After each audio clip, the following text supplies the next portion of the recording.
प्रदूषण की स्थिति खराब बनी हुई है। दिल्ली में दिवाली के बाद से ही स्मॉग की मोटी चादर छाई नजर आ रही है। लोगों को घुटन और सांस लेने में दिक्कत महसूस हो रही है। प्रदूषण से कैसे बचा जाए, क्या उपाय अपनाया जाए, इसको लेकर जनता टीवी ने health expert doctor Sameer Bhati से खास बातचीत की। क्या कुछ रहा इस बातचीत में, वो सुनिए।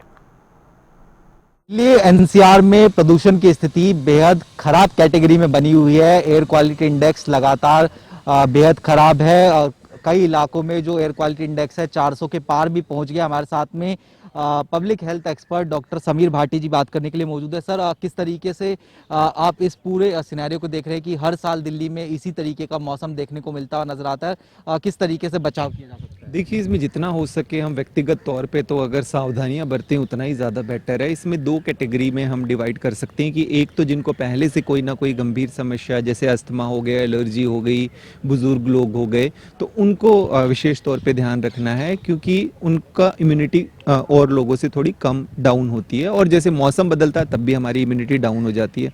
तो बाहर जब भी आप जा रहे हैं सुबह के समय, क्योंकि सुबह के समय जो थोड़े से एयर पार्टिकल है वो नीचे की तरफ होते हैं, सेटल हो रहे हैं, तो अगर आप सुबह वहाँ पर योगा, प्राणायाम, ऐसी कोई भी एक्सरसाइज कर रहे हैं तो उससे आपको नुकसान ज़्यादा होगा, तो वो आपको अवॉइड करने हैं। टू व्हीलर वगैरह पे कोई भी लोग ट्रैवल कर रहे हैं तो वो कोशिश करें कि मुंह के ऊपर कुछ बांध लें, हल्का फ्लैप वगैरह, हेलमेट को डाउन रखें।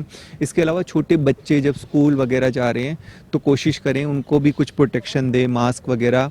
गाड़ी में अगर आप चल रहे हैं तो गाड़ी का शीशा आप डाउन ना रखें, अप रखें। ये छोटी छोटी सावधानियाँ। इसके साथ साथ जैसे घर में अगर आप हैं, घर में भी आप सुबह के समय जब पोल्यूशन का स्तर ज़्यादा, एयर क्वालिटी इंडेक्स जब ठीक नहीं है तो खिड़कियाँ वगैरह आपकी बंद होनी चाहिए। किचन वगैरह में एग्जॉस्ट फैन जब कुकिंग वगैरह कर रहे हैं तो वो ऑन होना चाहिए क्योंकि उस टाइम भी एयर क्वालिटी इंडेक्स अंदर का डिस्टर्ब होता है। घर में किसी भी तरह की कोई भी ऐसी रूम फ्रेशनर या डस्टिंग वगैरह, इन सब चीज़ों को आपको अवॉइड करना है। दूसरा, एक चीज़ और ख़ास तौर पे जो ध्यान रखनी है, जिनको लंग्स या हार्ट से संबंधित प्रॉब्लम है उनको विशेष तौर पर अपनी दवाइयाँ वगैरह रेगुलर लेनी है, अपने डॉक्टर के संपर्क में ज़रूर रहना है। इसके अलावा जैसे आईज़ और स्किन पे काफ़ी ज़्यादा इफेक्ट पड़ता है, तो आईज़ के प्रोटेक्शन के लिए जब पोल्यूशन का स्तर ज़्यादा है तो आप सन ग्लासेस वगैरह का चीज़ों का इस्तेमाल कर सकते हैं, मॉइस्चराइज़र, सनस्क्रीन, इनका इस्तेमाल कर सकते हैं। थोड़ा हाइड्रेशन अपना ठीक रखना है क्योंकि मौसम में बदलाव होता है, थोड़ा ठंडा मौसम होता है तो पानी पीना हम कम कर देते हैं।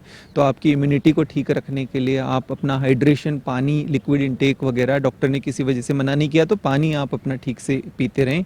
नींद आपकी ठीक होनी बहुत ज़्यादा ज़रूरी है, स्ट्रेस मैनेजमेंट होना ज़रूरी है। एक्सरसाइज पार्क वगैरह में नहीं करनी पर इंडोर एक्सरसाइज आपको ज़रूर करनी है। सर, अक्सर हम देखते हैं कि मास्क को लेकर जो है जरूर अलग अलग जो भ्रांतियां वो देखने को मिलती हुई नजर आती है। जैसे मैंने भी मास्क लगा रखा है, या फिर सर्जिकल मास्क की बात की जाए, कौन सा मास्क जो है वो ज़्यादा इफेक्टिव रहेगा अगर आम दर्शकों को समझाना चाहें?